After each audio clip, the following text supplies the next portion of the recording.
Konbanwa. Thank you very much, Richiro. I'm really very grateful for the support of Change Agent and AG Press for this occasion. And really happy to be back in Tokyo. I came here for the first time in 1986 as a Kenkyuin at the Nippon Energy Keizai Kenkyusho. And I came many times since then. So it's I'm very happy to be back, and also to have my wife Dorothy with me in Tokyo for the first time, who you all know about from my books. Yeah. I'm happy to present the new work, which I'll do now, but my own interest is in seeing how this this model or this thinking is useful in the Japanese context. So I'm really interested in the tough questions and confusions and difficulties you will find in what I say. So, on September 26, 2014, in Mexico, you might recall that 43 students from the Ayotzinapa Rural Teachers College were murdered by a criminal gang who were thought to be supported in some way by local politicians and by military personnel. And around the same time, the current president, Enrique Peña Nieto, was accused of corruption because his wife had obtained a $7 million house from a government contractor. And as a result of these and related events, in that period, at the end of 2014, 500,000 people marched through the streets of Mexico City to protest this terrible nexus in their country of insecurity and illegality and inequity. There was a small group of Mexican citizens for whom this situation of insecurity, illegality, and inequity was unacceptable, and they wanted to find a way to change it. And they had been working for long enough in Mexico to understand that this situation could not be changed by any one person or organization or sector alone, and also that really changing things wouldn't simply require some once-off agreement or some deal. And so they did something really very extraordinary. They convened a team of 33 leaders to work together, men and women from the right wing and the left wing of Mexican politics, from the establishment, the opposition, politicians from all parties, top CEOs and government officials, military officers, human rights activists, journalists, academics, trade union, peasant, church, and indigenous leaders. And these people had hugely different histories and ideologies and positions. I think it would be a fair generalization to say that these 33 people didn't agree with each other, they didn't like each other, they didn't trust each other. On Friday, November 27th, 2015, this team met for the first time in a small hotel in Cuernavaca, outside of Mexico City. And the Rios Partners team had arrived a few hours early to get ready for the workshop. And I remember watching these people arrive at the hotel, and I was really struck by the high level of suspicion and defensiveness. I think most of them wished that they could control what would happen in Mexico and change things to be the way they wanted them to be. But they couldn't do that. They wished that they didn't have to work with those other people whom they saw as their opponents or even as their enemies, but they realized they had to. And this is why, in spite of their huge differences, they had come to the workshop. So over that Friday afternoon and the day that followed, the Saturday, they had long conversations, arguments. They engaged in a series of structured creative sessions, all together and in small groups, to explore in depth what was happening and what could happen in their country. They shared stories of their lives. They went on walks together. They had drinks. They ate meals together. And by the end of the second day, by the end of the Saturday, they were discovering, to their surprise and delight, that they had some common ground and that they were able to work together. And they were hopeful, or beginning to be hopeful, that together they might be able to change things in their country. Now, although most of the participants were happy with the way the workshop was going, some of the members of the support team, which means the Rios team and our Mexican counterparts, were not happy. And we had our usual morning meeting on Sunday morning before the beginning of the workshop, and some of our counterparts were very unhappy with how things had gone on the Saturday. There had been some breakdowns in communication, there had been some logistical issues, some zigzags in the process, and they were angry at me. And I became frightened that this project, which I had worked a long time to help launch, was in danger, that my own personal reputation was in danger. Maybe we wouldn't get paid for the work. And I found myself becoming defensive and blaming them. I knew I needed to work with these people. Of course, I couldn't do the project on my own, but I didn't think that I could. I really saw them as my enemies, which means I didn't just disagree with them. I didn't just think they were wrong. I thought they were bad.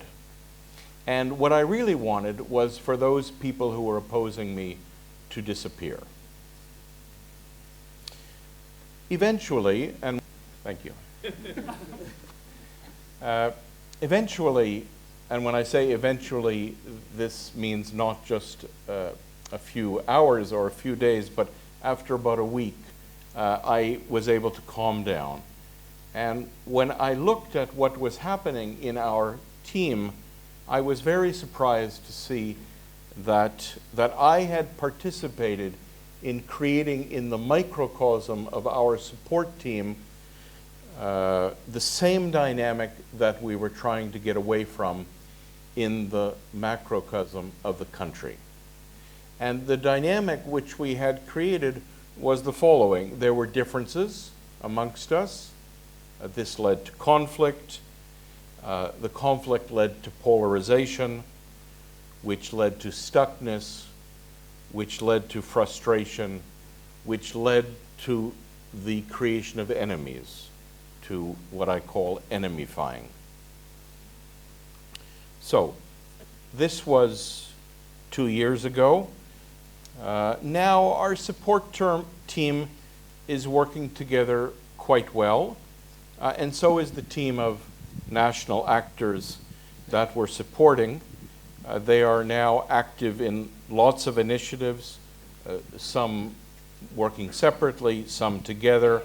I look at the line group every day for this team and see how active they are. What I realized is they don't really agree with each other any more than they did 2 years ago, but they like each other more and they trust each other more, and for this reason they are able to collaborate and to change what is happening in in Mexico.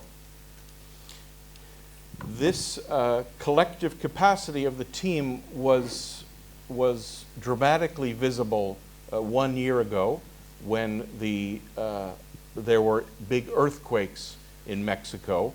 At the time of the earthquakes, which was September last year, we were working with two teams. One we had been working with only for a month, and the other we had been working with already for 2 years. And each group had its own line channel, and I'm a member of both groups, so I was able to watch the conversation in these two channels at exactly the same time, meaning it was the same context, the earthquake, but the conversations were completely different. The group which had been working together only 1 month, most of the conversation was recrimination, whose fault it was, who was to blame for the bad building standards, who was to blame for the poor response to the earthquake, who was corrupt, who should be punished. But the group that had been working together for 2 years in exactly the same context, at exactly the same time, were having a completely different conversation. It was, I have 50 tons of roofing materials, I need to get to Puebla, does somebody know who I can talk to deliver these roofing supplies? So they were communicating, they were caring, they were helping each other, they were getting important things done quickly and effectively. And this new capacity was dramatically visible on March 21st of this year, when they announced their coalition in a major public event in Mexico City, and with all 70 members of the team sitting on the stage together. Of course, this photograph wouldn't necessarily mean anything to you, but to a Mexican audience, to see this diversity of people saying, we are a team, and we think this is what needs to be done to address the problems of Mexico.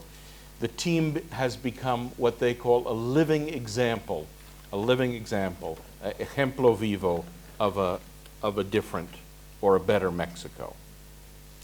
Now, I told this story from Mexico at length because it exemplifies the work that I have been doing over these past 25 years and what I've learned from this experience. With my colleagues in Rios Partners, we have been working with diverse teams of leaders, always these teams of leaders from across business, government, and civil society, attempting to make progress on crucial complex challenges, whether they have to do with security or energy or food or water or justice or health or education or development or peace. And we've been doing this all around the world, in North America and South America, in the Middle East, Africa, Asia, and Australia. And the main advantage of doing one thing over and over for 25 years, every day, is you have lots of opportunity for trial and lots of opportunity for error. And for this reason, lots of opportunity for learning.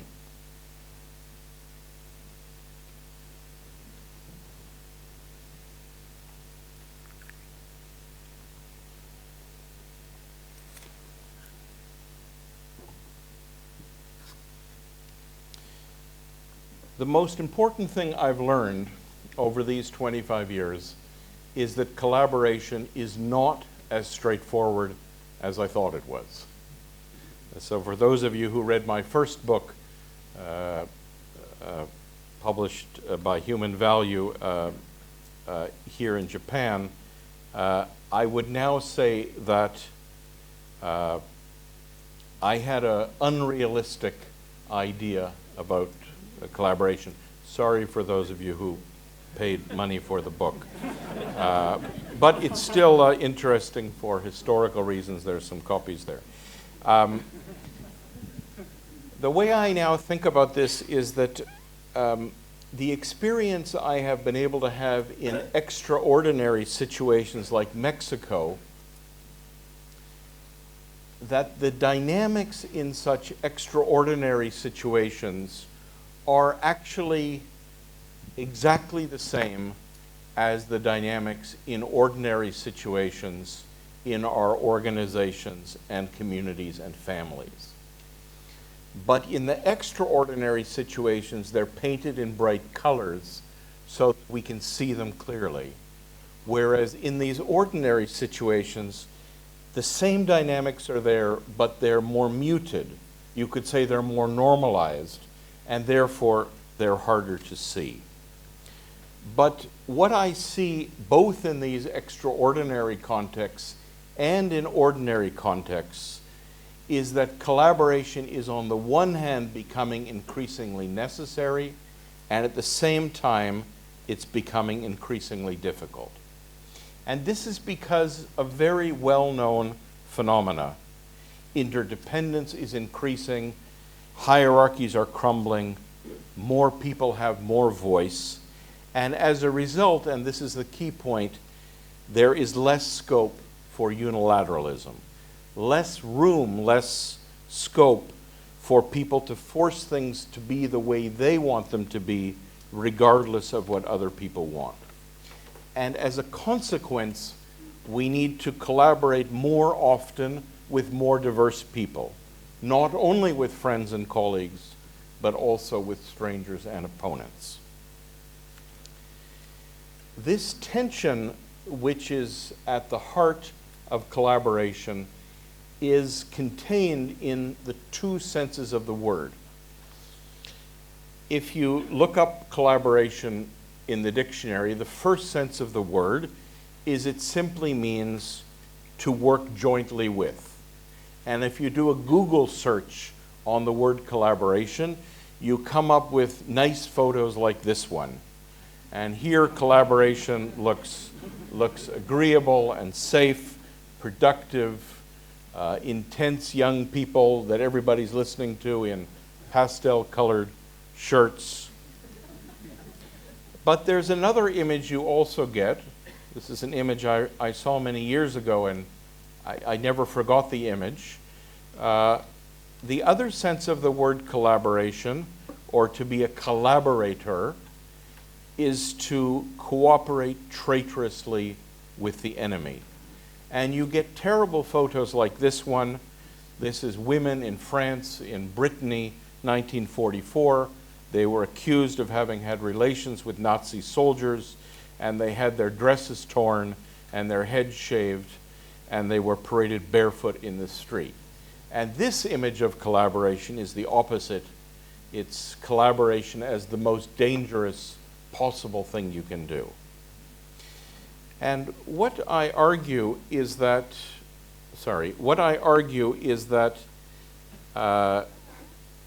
this tension between the two senses of collaboration is intrinsic to any attempt to work with diverse others. On the one hand, we think that in order to make progress on our toughest challenges, we must work with diverse others, including with people we don't agree with or like or trust. And at the same time, we think that in order to avoid being traitors, we must not work with these people. And the basic argument of the book is that we observe this tension in all domains, in the political domain, social, economic, and at all scales, that we can see it in the newspaper literally every day, internationally, nationally, locally, in workplaces and communities and families. And when this tension between the two sides of collaboration is not resolved, the result is fragmentation, polarization, demonization, and enemifying. So the basic question which I'm asking is, how can we resolve this tension between the two sides of collaboration so that we can be successful in working with diverse others? And my argument is that if we want to be successful at working with diverse others, we need to understand two things. The first thing we need to understand is that actually collaboration is not our only option. That we have to understand that when we're faced with a situation that we find problematic, that we want to change, we actually have 4 options. The first option is we can try forcing. I've had a very interesting conversation these last few days with Riichiro and other colleagues. I think there's another word which is also useful. We could say we can try forcing, or we can try obliging. So this is another sense of it. But the idea here is we use whatever authority